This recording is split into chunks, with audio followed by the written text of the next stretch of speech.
Welcome once again and suswagatam. सबको मेरा प्यार भरा नमस्कार, सलाम, kia ora and सत श्री अकाल. आज हमारे साथ हो गए हैं नेशनलिस्ट एमपी कंवलजीत बख्शी. उनके लिए एक काफ़ी tumultuous week रहा शायद, and we'd like to just cross across to Mr. Bakshi on Zoom and have a quick chat to him about the events that have brought about a leadership change. Congratulations, Mr. Bakshi. Welcome to the show. Let me congratulate you for a new leader and also for being nominated for contesting the National Party ticket for Panmure Otahu. Thank you, Ajay. And it is my honor to again be nominated by the party to be the candidate in Panmure Otahu electorate, which has been renamed from Manukau East. So I haven't changed my electorate. Electorate remains the same. And the second one, having the new leader, I think it's a great news. And the best outcome is that the whole caucus is united and behind the new leader. And we Yes. hope that we'll have a new uh, direction under him, and we will revive our pollings, which have been really tremendously disappointing for us. Well, it seems like a repeat of the last election. We won't say the year, where the similar things were happening to the other party, Labour. I think they went through the same sort of scenario with Andrew Little and Jacinda Ardern. So this might be. Do you feel it's early enough to have done this now, rather than leave it very late? Look, after all, it is the caucus decision, and it's not my personal decision. But we would love to see that we revive back the most of the pollings which were taken. They were taken during the COVID pandemic, and most of the people who were interviewed, We I seem to don't have feel lost that there is a. the volume. Sorry, Mr. Bakshi, we had It a looks. problem with the connection. Just give us a second. The volume seems to have disappeared. Would you come back in, please? Should I say again? Yes, yes. Thank you very much. The wonders Yeah. of technology and the challenges at the same time. Yeah. So overall, I think the caucus has made a united decision, and we Mm-hmm. are totally behind him. And comparing with the Labour Party, I think would be not a right thing. We need to compare apples for apples rather than apples for oranges. They had changed five leaders during their three terms, Yes, whereas we maintained our leadership and we maintained our polling also, which was around 44% yes, party indeed. vote, which is the most important one. And this is the first time we have really dropped, but we'll come back. I'm pretty sure the policies and the direction this leadership is going to give the country, they will really admire it and support it. So actually, that's an interesting thing. I don't know if it is too soon to ask you this question. What is the new direction that Mr. Muller is proposing to you in particular, Mr. Bakshi, as it were, and to the party in general, of course? I think it's too early to answer any of those questions We thought it might be, because yes. the yeah Friday was the change of hands and we haven't met again. Hopefully on Tuesday the caucus will meet again, and hopefully by then the leader will also hand over the portfolios to some of the key people because question time is going to be the very important one. And we Sure. need to ask many questions from this government because we know they have been hiding behind and not answering the right questions. And they claim themselves as the most transparent government in many decades. But I don't feel like that. I'm going to agree with you, but also bounce it back to you to say I think it's on both sides of the house. When they are in opposition, they have the same complaints about the other party. So this is an ongoing saga, and we, as a public, we need to. Yes, you're right. We need more transparency from both sides. I would tend to Yeah, agree. Um, I, so I can agree with you to some extent, but claiming that we are the most transparent and open government, but yes, the actions don't speak about them. so you can, in a way, You can just not claim you're transparent and then carry on doing what you want to do in some ways. Exactly, that's what happening. Right, right. That's a very interesting take on things. I'll have to take this away, and I'll come back to you another time with this one. So, Yeah. just on a personal note, I know you've just been through a lockdown, and you've come out of that into this really interesting week with the leadership challenge, and now Simon Bridges is no longer the leader of the party. How are the last 2 days for you personally?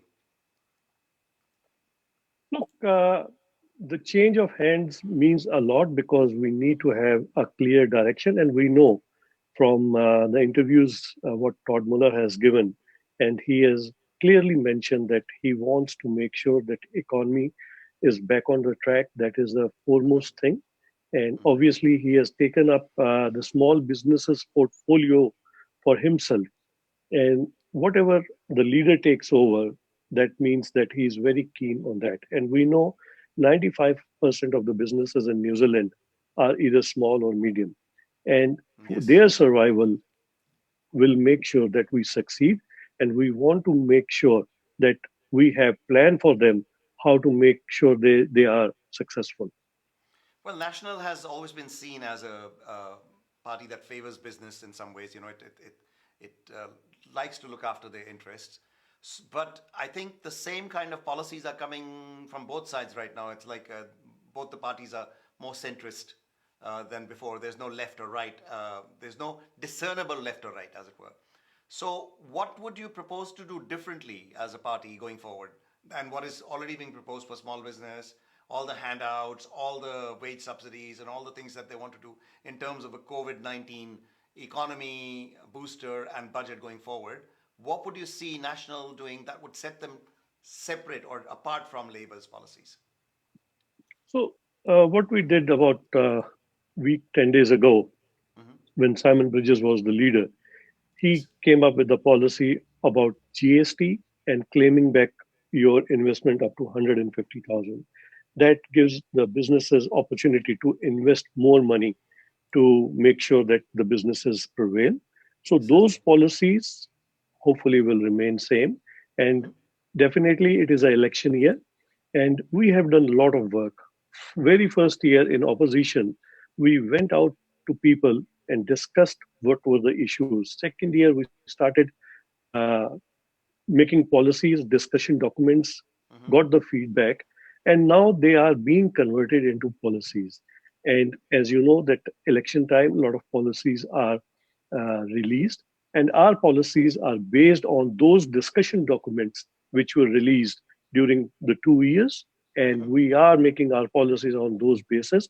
And some of the main issues, like the flagship policies which were released by Labour Party before the election, Kiwi Mm-hmm. Build, light rail, more houses, they Mm-hmm. could not deliver anything of that sort. So, Yes, so much so in this budget, they have mentioned that they are going to build 8,000 new houses. that's correct. Compare with what they were, and that too in 5 years, whereas the original plan was 10,000 houses every year. So we know that these are the policies which were elections were fought on. They could not deliver, and I'm Mm-hmm. pretty sure that whatever they are doing is they don't have any concrete plan for the Yeah. businesses, and businesses are the one who create jobs. So what we are seeing, uh, Fletchers have uh, uh, made redundant more than 1,000 people. Air New Zealand has done a lot of people redundancies. So many business are So going. So we I'll need agree to with give you. them, yeah, I'll agree with we you, but need to give I them, I feel in the 3 terms prior to the Labour government or the coalition government coming in, there yeah. wasn't a lot of build anyway. That's where the shortage started to happen. So do you feel that as National Party, as a spokesperson and as somebody who's part of the party, you feel that Yeah. those kind of targets can be delivered by the national government if it So comes into power?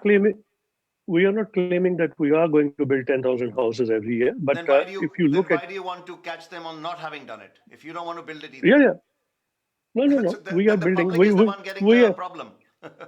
we look. The situation is that when Yeah. we came in 2008, the housing market was already downhill. But we made sure Yeah, that the the global private financial sector and the crisis. private, Yes. yeah, yeah, that picked up from 2010 and 11 and Hmm. peaked up again in 17 and continued, that we were making sure that people have got resources available. We made the funds available to the councils so that they Hmm. can build up the infrastructure. One of the biggest challenge which we have in New Zealand is RMA, and we want to change Yes. that. We are coming with a new policy on RMA. The biggest challenge was that when we were in the coalition government, uh, particularly the Maori party was not ready to make those drastic changes which we wanted to bring in. So we want to make sure, and even Yes. if this government is not doing anything on that sort, but they are Sure. claiming to do little bit tweaking of the RMA, but we want to make sure that the resource consent should be available to the infrastructures. What we did, you have seen that the tunnel was built in a record time because Yes. we removed that anything which is of national significance, Hmm. you can't object to it, and that was the reason why we had this tunnel in record time. So I think going back to the EV and finding a way to work together and forward is going to be a challenge for any government. So I'll agree with you on that It point. is, yeah, yeah.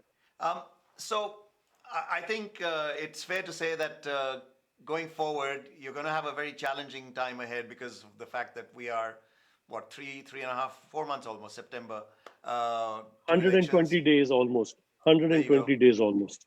Hmm. And anything can change. Even a week is a long time in politics, as it's often said. But looks like that you will also be pushing for those things which are more people centric. So very interesting change in the way things have been happening between the two parties as they merge closer and closer to the center. Uh, on a on a more personal note, before we let you go today, I wanted to just acknowledge one thing. You were the first Indian-born MP in New Zealand, and that was it was a very big deal for all of us. We felt very proud, and you're also seen widely supporting the community. And I know from my personal experience, I've met you a number of times.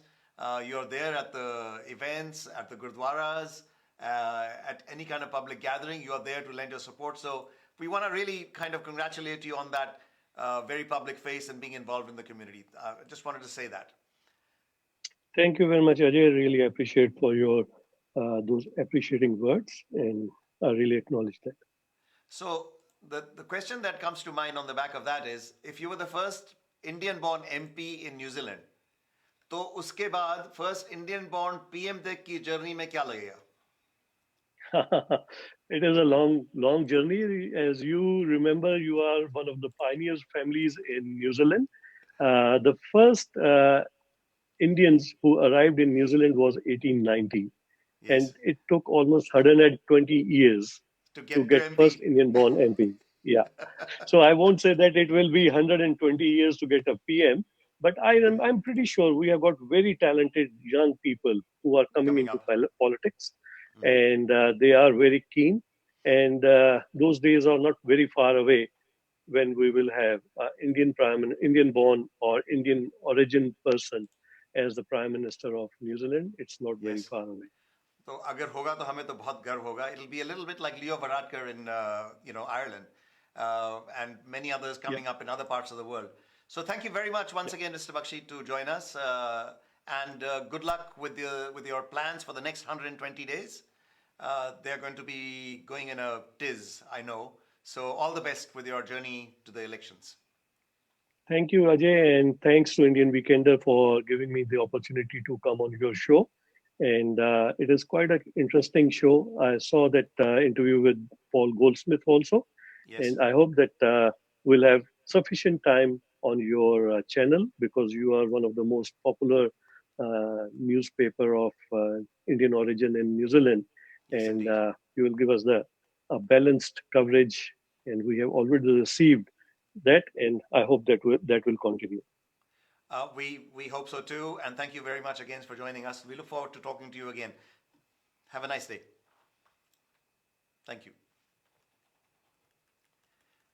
So, carrying on with our show for today, I'm not sure if Sandeep ji is going to be joining us shortly. Uh, the editor of the Indian Weekender, in waiting, I should say, as in waiting to have a conversation. Sandeep ji, welcome to the show. How are you doing? If you can hear me. I can I'm very actually good, hear thanks, you. Ajay. Right, okay. So I really thoroughly enjoyed your conversation with our Kiwi Indian MP, Mr. Bakshi. And yeah, thanks for bringing out a lot of information for the benefit of our Kiwi Indian audiences who look forward to our publication and to our show quite with deep interest. Yes, we were thinking of a conversation really more about the leadership, but I think we managed to get a lot more insight into the situation than we had thought of. So it's always a pleasure when one can do that. Definitely. And as you were quite right in bringing out, pointing out the thing that last few days were very interesting for National Party. Yes, indeed. And we have seen a coup in place and we have seen a new leader. We have Indeed. seen how disciplined they have presented themselves, but we have every reason not to believe it as they are saying the word, because any coup cannot be present. No. So it is interesting time. It is interesting time to watch. But the good thing is that we have got two Kiwi Indian MPs that comes from National Party. And that is a matter of privilege for our Kiwi Indian community because Indeed. no other ethnic community as of now has that privilege. Yes. So it is with deep interest that, yes, we would be watching how the new leader, Todd Muller, reaches out to ethnic communities, how he connects Hmm. to Kiwi Indian community, and Yes, what kind indeed. of vision he's bringing, not only for entire New Zealand, but also for us Kiwi Indian community. Indeed, and I think he was very generous in acknowledging the fact that the Indian Weekender tends to have a special place in the hearts and minds of the Kiwi Indian community, and in fact is at the forefront of shaping the narrative and the communication between the political uh, parties as well as the community. So I think it's good to be in that position where we are able to serve the community by bringing these people to them. Sure, that's kind. That's very kind and generous of him. But I would say that that kind of position comes with a lot of hard work, pain, and a lot of deep connection with our community. We Yes, need to indeed. stand up for our community whenever it matters. And Indian Weekender has always strived and have always actually stood up for the community whenever it has mattered. And we will continue to do that in near and yeah, long term future as well. Congratulations on that. I almost want to bring a jhanda and go Inqilab Zindabad. Oh Well, well. no, but we have to be the people who take the cudgel and carry the banner for the community. So I think that's a great thing to have. Thank you very much again for joining us today and to have a little post-interview analysis. And we look forward to being able to do this with you again next week. Thank you very much, Sandeep ji. Great, thank you. So, another very interesting week in politics. Another very interesting week around the world. We are still in the throes of the COVID-19 pandemic. Um, but before I leave you, I wanted to share a few ideas, some thoughts with you, as we usually do on this show. And the thing that I've been thinking about, and some of the people around us have been thinking about, is um, what are the events just in this century, in the 21st century, some events, some disasters that are shaping the way the world is and are attributable to the superpowers, whether indirectly or directly, whether it's to USA, to China, Russia, India, which is an emerging superpower, all these events that are attributable to in this century. So what has happened in the last, say, 20 odd years? I think right at the beginning of the century, we had 9/11, which was the big attack in New York City. And we won't go into the pros and cons and the politics of that, but it led 3,000 people dead. There was almost 100 billion property damage and $2 trillion of economic damage just to USA, let alone what happened in the rest of the world. Then the Great Recession of 2008. According to a report entitled Cost of the Crisis, the financial and economic crisis cost the Americans about $12.8 million and to the global economy, probably several times that. It's almost hard to put a number to it. Thereafter, we've had this big crisis, apart from small crises in between, COVID-19. दुनिया भर में trillions of dollars का नुकसान, 5 million से ज़्यादा cases, और 333,000 plus deaths as of this weekend.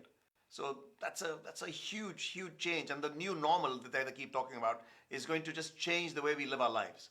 Add to this the trend of the rising wave of nationalism and of nationalist strongmen coming to power across the globe, whether it's Trump in America, Putin in USA, Bolsonaro in Brazil, Modi in India, Duterte in Philippines. This trend is kind of shaping the political fortunes and misfortunes of many countries across the globe. To this, we can add the migrant worker crisis that happened in India just weeks ago and across the globe, which is affecting perhaps 1.5 to 2 billion people worldwide. So, what does COVID-19 bring to us as an opportunity to rethink about the world as we pause for a breath? And we have been paused for a breath for almost 3 months. क्या बदलना चाहिए हमें आगे चलने के लिए या आगे चलते हुए? Let's rethink global trade and globalization. Is it really that good to get cheap $2 shop stuff at the cost of labor exploitation and environmental pollution and disasters in the health sector? We have to really think about that. We have to also rethink the equity between the haves and the have-nots. नहीं तो सड़कों पर उतरा हुआ गरीब मजदूर कुल्हाड़ी लेकर पावर संभालने वालों के घर पर आकर बैठ जाएगा, आपके किवाड़ तोड़ डालेगा. Untrammeled economic growth and GDP as a marker for success, ये भी sustainable शायद नहीं है. Earth's resources are dwindling.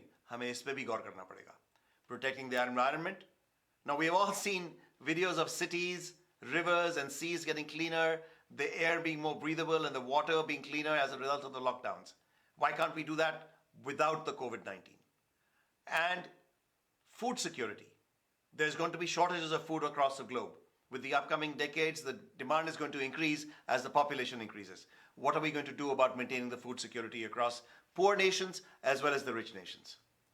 And last but not least, overspending on defense and underspending on education and health. Something needs to change about that as well. You all also might have opinions about what should change and have other great ideas. Feel free to send them to editor@indianweekender.co.nz or just post here on our Facebook live feed. साथ देने के लिए बहुत बहुत धन्यवाद. अगली बार next Sunday तक. Namaskar, Sat Sri Akal, Salam, Kia ora from your mitra Ajay Vasisht at Indian Weekender.